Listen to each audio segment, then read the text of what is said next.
Tips for a picky eater for parents.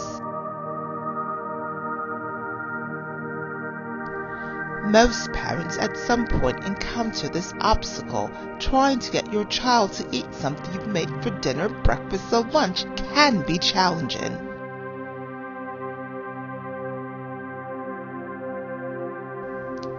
Here are some facts to let you know that you are not alone. In fact, being a picky eater is a normal part of child development. It can also be sensory-based.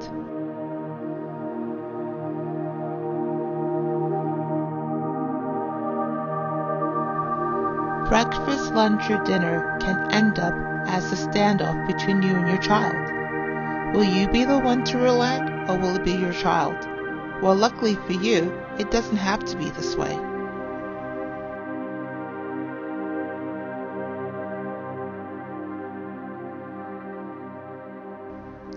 Tip number 1 is to be patient. This is a given. However, we as parents can sometimes become frustrated when our children stubbornly refuse to eat perfectly good food that we have either prepared in a kitchen or bought from a restaurant. We sometimes question our abilities as a parent, so my advice to you is to be patient with yourself and with your child. Remember that you were more than likely a child who was also picky about eating.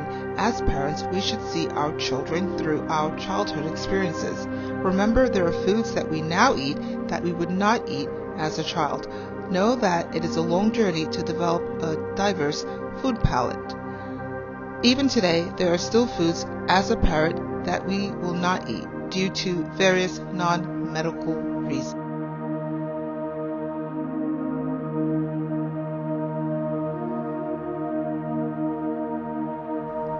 Tip number 2 is to allow your child to explore food without the pressure to eat it. We want our children to be able to tolerate different foods through using their senses. A great idea for young children is to give them hands-on opportunities to explore food. For example, if your child dislikes eating carrots, we can tell them today we're going to explore carrots. Then have them use their eyes to describe the shape, size, and color of a carrot. Then we can have them use their hands to talk about the texture. Is it rough or smooth? What does it smell like? Maybe they can even taste it and describe it to you. Another suggestion is for older and even younger children. Have your child explore food through helping you in the kitchen when cooking.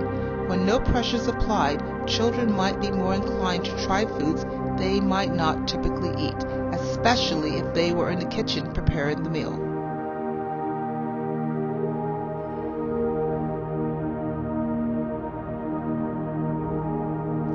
Tip number 3 is to introduce without pressure.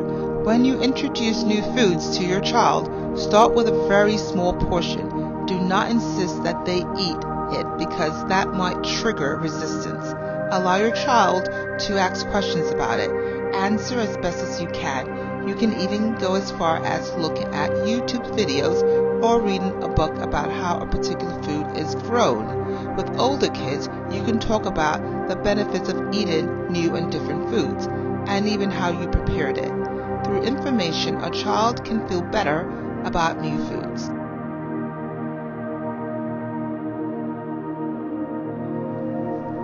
For younger children, you can engage in playful antics by taking food and being creative to spark interest and motivation to explore, then perhaps eat these new foods.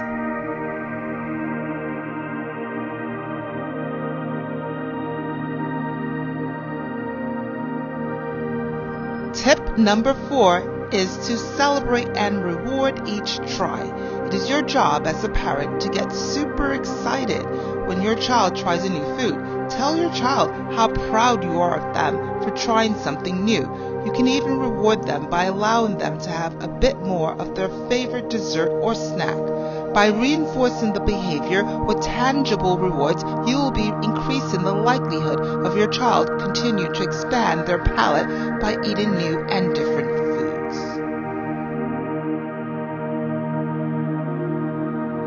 Be sure to try these tips at home with your child.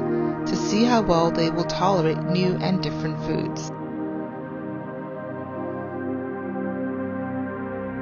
Hopefully, these tips will help you, your child, and your family have more pleasant meal experiences. Bon appetit!